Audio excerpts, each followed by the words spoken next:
Good morning, everybody. Will Dupree here in the KXAN Live studio. Thank you all for joining us.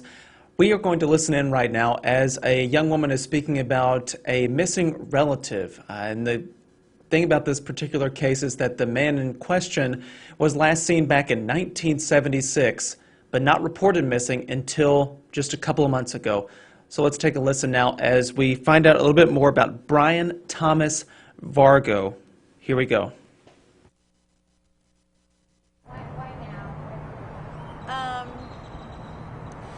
So he's been missing for 45 years this past March, and my grandmother, Brian's mother, is getting older and she really needs closure. And as a mother myself, I can't imagine raising a child to be 20 years old, a good kid, making it into the engineering program at UT, and then having him just disappear. And then for it to be 45 years, for there to be a missing persons case filed, and for other people and public to start looking for him, I can't imagine what my grandmother has gone through, and it's time that she get closure for herself and then my uncle's siblings as well. So when did you all file the missing persons report, and why did you decide to do so? The missing persons report was filed this past January, I believe, is when I did it. We went ahead and did it now because I had found out that a missing persons report was not officially filed back in 1976. There were many reasons, but one big one was when my grandmother called to file a missing persons report, she was discouraged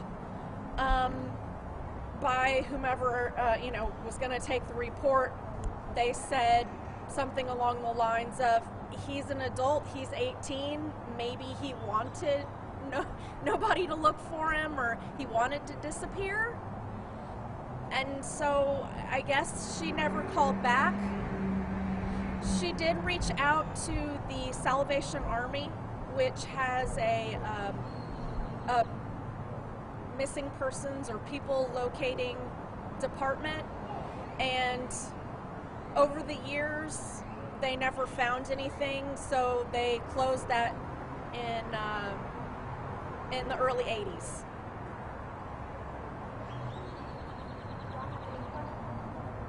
Are there any questions I can answer? You went missing at 18 or going into college? Okay, so he was actually from Houston, and he graduated from Westchester High School in Houston. Then he attended the University of Texas here in Austin, which is why we think he may have gone missing from Austin. But we actually found out this year that he withdrew from school prior to his disappearance. So the circumstances are very iffy in whether he wanted to disappear or whether there was foul play. So yes, he was at UT in the engineering program when he disappeared and had just withdrawn.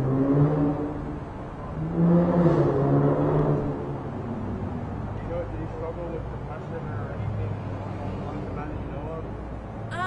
So we have a lot of letters and some journals that he wrote for his English papers in college, and he says in the beginning of his journal that he's going to speak to his professor as if his professor is his therapist, And so he's very frank and honest about things. And it seems like, yes, he probably did have depression and anxiety. Was it enough to commit suicide or want to just drop off the face of the earth or jump off the Mopac Bridge? We really don't know.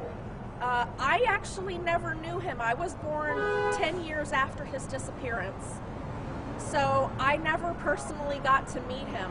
So I only know him from what he writes to people or in his journals. Do I think he was depressed enough to actually take his own life? I really don't think so. Yeah, he struggled, but I don't feel that it was that bad. I feel that he realized that, yes, he had depression, yes, he had problems, but I don't think that it was enough to take his life. Was he well known? Was he well liked, at all? Was he popular? So in high school, I know he wasn't like with a popular crowd, but he wasn't with the non-popular crowd. Yes, he did have friends, and yes, he did fun things. And he worked at a Safeway in the Memorial area of Houston. That was also a job that he would return to during Christmas or during the summer when he would go home to Houston. And as for at UT, he seemed to, yes, have friends, but his friends and his roommates didn't seem to do as much as I would have thought people living in Austin would do. Especially, I know, festivals are big here, and even back then festivals were big. And they can't tell me that they went to things like that or attended bars and live music concerts. So I really, it's kind of iffy on how popular or what kind of things he did.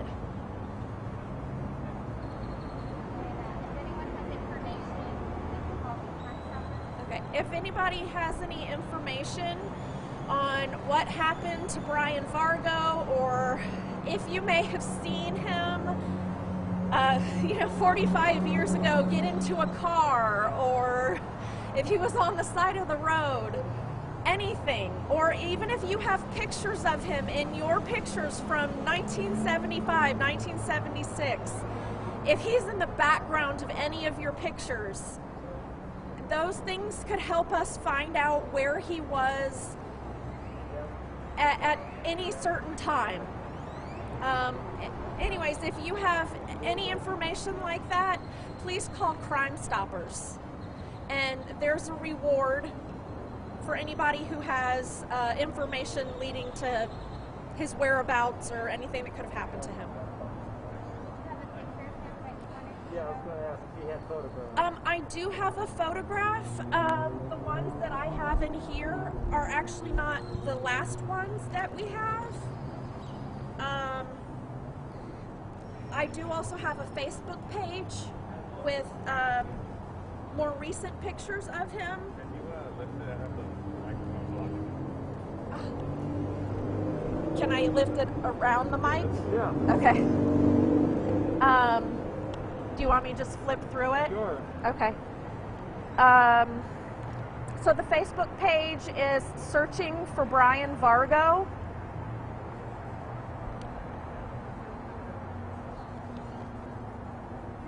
Do you know how old he would be today? Yeah. Yes, today he would be about 65. Can you spell his name? Yes, his name would be spelled Brian, Vargo, Vargo, and his middle name was Thomas. And you said the pictures are on the Facebook page? Yes, ma'am. The pictures are on the Facebook page, more up-to-date ones, or I should say. One picture in there in particular we can concentrate on? Or maybe one of them where he's older? Yes. Let me go to the later ones. There we go. Bam, right there.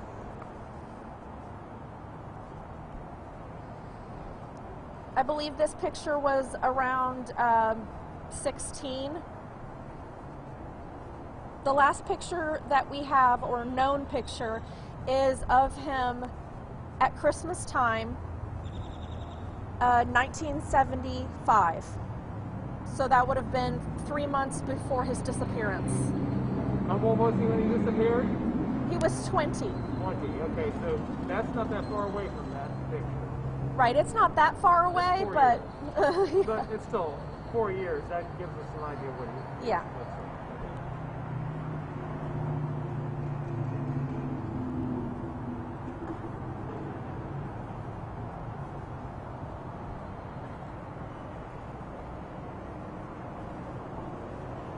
Are there any other questions? I can only imagine, you know, like looking for somebody that I loved and it being kind of dismissed, like, well, maybe they just like went away. We got fed up, and that seems very dismissive to me. Right, and actually with all the, it is very dismissive, and I hear that there's an issue with people that are taking calls for missing persons, saying things like they have to be gone for over 24 hours, or they're an adult, maybe they don't want to be found. And honestly, I do realize that it's very unlikely that he is out there. There are very few scenarios in which he could be out there. I mean, we live in a digital world where everybody has a digital footprint, and we can't find one on him. And I mean, the scenarios are pretty much he left the country, or he is living off the grid and has lived off the grid for 45 years. I can't imagine being my grandmother, but she's ready for closure at this point. I'm good. All right.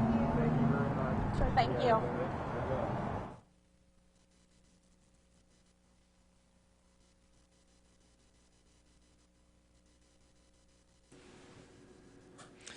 Hey there, everybody. Will Dupree once again in the KXAN live studio. Thanks for sticking with us. Just for a little more information, we had to jump on really quickly to be able to introduce this live stream, but who you heard from was the niece of Brian Thomas Vargo. She has filed a missing persons report with the Austin Police Department after her uncle went missing more than 40 years ago. He was a student at the University of Texas at Austin in the engineering program, as she explained.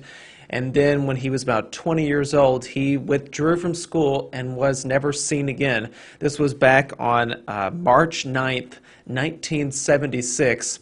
And as this young woman told us, she said that her grandmother called to report and file a missing persons report with the police, and was told and discouraged from what her recollection is. So now they filed a missing persons report earlier this year, and she's now speaking and asking people for any information about Brian Thomas Vargo to please step forward. The police earlier today shared a picture back from 1976 when Brian Vargo went missing, and also a photo of what he might look like today. He would be about 65 years old. So if you take a look right here, here are those two pictures that police shared.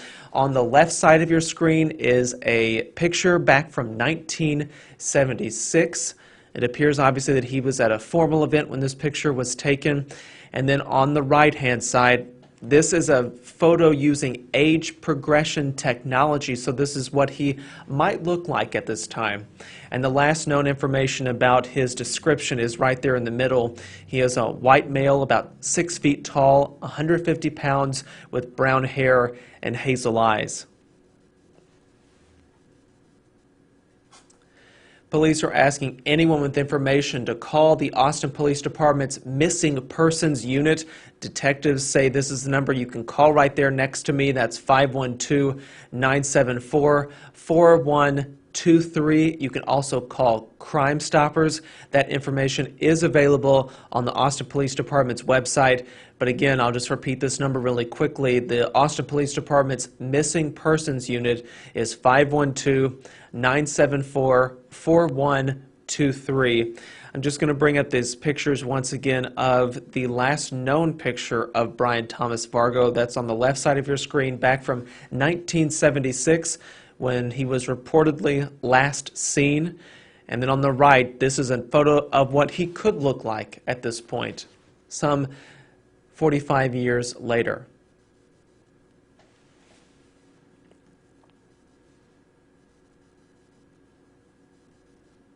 I'll direct you back to our website, that's kxan.com, and you can also find more information about this particular case on our smartphone app. So please download the KXAN News app on your phone. You can look at all of our reporting about this. It will be available there. I'm Will Dupree here in the KXAN Live studio. Thank you all for watching. Please, everyone, stay safe and healthy out there and take care, and we'll see you back here at another time.